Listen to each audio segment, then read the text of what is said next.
تو ایک اس بات پر اتفاق ہے کہ شریعت کا اپنی حقیقی روح کے ساتھ نفاذ نہ ہو، اور اگر ہو تو دجل و فریب کے نام پر، کوڑوں کی شریعت جس میں حقوق کا نام نہ ہو، امتیازات کی شریعت جس میں مساوات کا نام نہ ہو، خالی نام نہاد عدالتوں کی شریعت جس میں اختیارات کا نام نہ ہو۔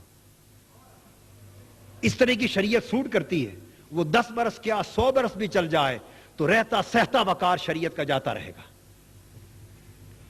ایک اس پر اتفاق ہے کہ شریعت نہ آئے، ایک اس پر اتفاق ہے کہ نظام نہ بدلے۔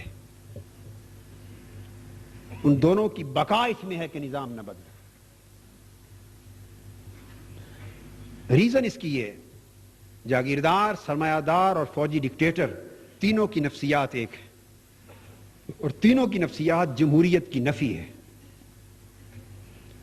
حقانی صاحب، تینوں کی نفسیات جمہوریت کی نفی پر قائم ہے۔ جاگیردار اس کا براٹ اپ ایسے ماحول میں ہوا ہے، اس کی نفسیات نے نشو و نما ایسے ماحول میں پائی ہے کہ اس نے جس بیٹی کو پسند کیا اس کو اٹھا لیا۔ اسے قوم کی بیٹی کی عزت، اپنی بیٹی کی عزت دکھائی نہیں دیتی۔ جس نے سر اٹھایا اسی کی چوری کروا دی، اسی کو اغوا کروا دیا، قتل کروا لیا۔ وہ جاگیردار جس کی نفسیات اس ماحول میں بنی ہے، جب وہ پورے ملک کا اقتدار لیتا ہے تو وہ پورے ملک کو اپنی جاگیر کے طور پہ چلانا چاہتا ہے، یا پورے ملک کو اپنی جاگیر کے طور پہ چلانا چاہتی ہے۔ دونوں صورتیں ہوتی۔ سرمایہ دار اس کی نفسیات یہ ہے، وہ پورے ملک کو اپنی انڈسٹری کے طور پر اور فاؤنڈری کے طور پہ چلانا چاہتا ہے، پورے ملک کو انڈسٹری بنانا چاہتا ہے۔ اس لیے کہ سرمایہ دار نے پوری زندگی ایک ہی سبق سیکھا ہے، ایک ہی سبق سیکھا ہے کہ دنیا کا کوئی کام پیسے کے بغیر نہیں ہوتا، اور کوئی کام ایسا نہیں جو پیسہ لگائیں تو ہو نہ سکے۔ ایک ہی اصول ہے اس کا، وہ ہر ایک کو خریدنا جانتا ہے، ایک چپراسی سے لے کر بجلی کے لائن مین تک، ایک آئی ٹی او سے لے کر انکم ٹیکس کے کمشنر تک، اس نے ہر ایک کو پیسے سے خریدنا سیکھا ہے۔ جب وہ ملک کے اقتدار پہ آتا ہے وہ سارے ادارے پیسے سے خریدنا چاہتا ہے، اس سے پورے کے پورے ملک کا سسٹم تباہ و برباد ہوتا ہے۔ اس کے ذہن میں بھی جمہوریت کی نفی ہے۔ اور فوجی ڈکٹیٹر، اس نے بھی زندگی بھر ایک ہی بات سیکھی ہے کہ جو حکم دوں آگے نو کی کسی کو جرأت نہ ہو۔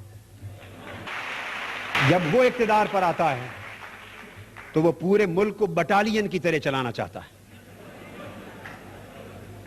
48 سال میں ملک کی زمام اقتدار بدل بدل کے ان 3 طبقات میں رہی ہے۔ یہی وجہ ہے کہ چہرے ہی بدلتے رہے ہیں، نظام نہ بدلنا تھا نہ بدل سکا، اور نہ بدلے گا جب تک اقتدار کی کرسیوں پر جاگیردار، سرمایہ دار، وڈیرے قابض ہیں۔ اس وقت تک اس ملک کی تقدیر، اس ملک کا نظام، اس ملک کے غریب کا مقدر کبھی بدل نہیں سکتا۔ اگر غریب کو اپنا مقدر بدلنا ہے تو اقتدار ان سے چھیننا ہوگا، ان ایوانوں سے ان کو نکالنا ہوگا۔ حاضرین محترم، اس لیے تینوں طبقات، حاضرین محترم، انقلاب نعروں سے بھی نہیں آئے گا۔